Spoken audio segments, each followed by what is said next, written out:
cooking up some pumpkin flowers. Something you probably never thought you could eat, but you can. So we're going to step into the pumpkin.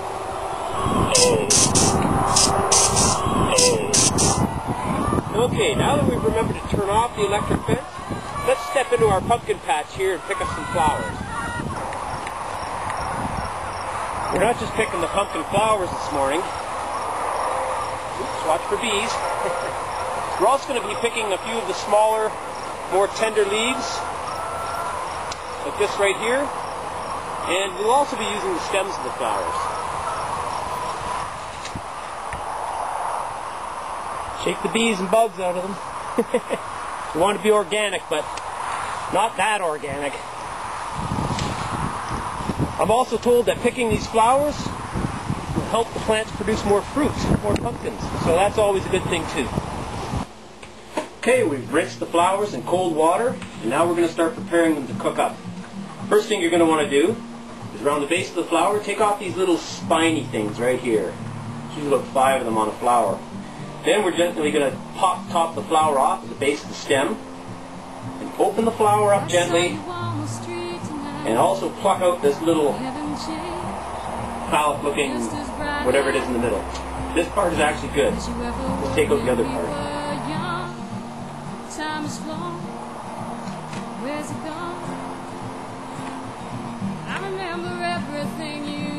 Just like that. Take that out of the middle. Oops. Throw it in the refuse pile. Little spiky things off. I don't know why you're not allowed to eat these. They just say you shouldn't. Same as the little part in the middle. Maybe because it's full of pollen. Now, we could just eat the flower parts, and that would make things a lot simpler.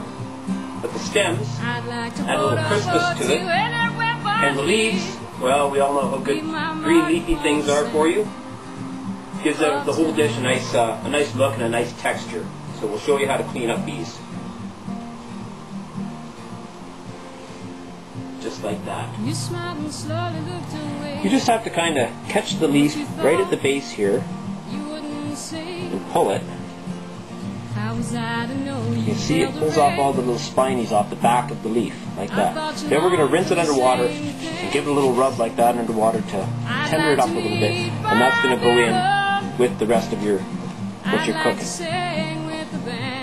With the stems, from where the base of the flower is, catch the edges, and you peel off this light skin that's on the outside. You make sure you get it off all the way around, and that will get rid of all the little spinies that are on there, and leave you just the nice tender middle part, like that, which should snap up for eating. Preparing these stems and leaves to go with the dish might seem a bit tedious, but believe me, it's worth it when you get it all done. Once you finish stripping it, you just start at the top, snapping off little morsels, until it gets down to where it starts to be a little bit stringy. You see it starts to get tough, and get rid of that part, it's not too tender. We've got our non-stick pan here, and a little bit of light oil. You all know I like using sunflower oil for everything. A couple tablespoons in there should do it. And then we're going to add in our whole mess. Okay, we've got our stove on a medium heat. We've got our oil in the bottom here. You could probably use butter, which would make it really nice and rich, but I personally don't use butter. You got your pumpkin flowers and leaves and bits in here. I like to add a little bit of chopped prepared garlic. I use this instead of fresh garlic because it's so simple, and we're all about being simple here, right? So just let this saute down until these are all kind of wilted and tender, and it'll be ready for a side dish beside anything. You know, pork chops or anything you decide to make. As you can see, it cooks down quite a bit, something like spinach does. So if you're serving more than just yourself, you're going to want to pick quite a bit more. And perhaps cook it in a wok, give yourself more room. And there it is, pretty much ready to serve. Wasn't that simple?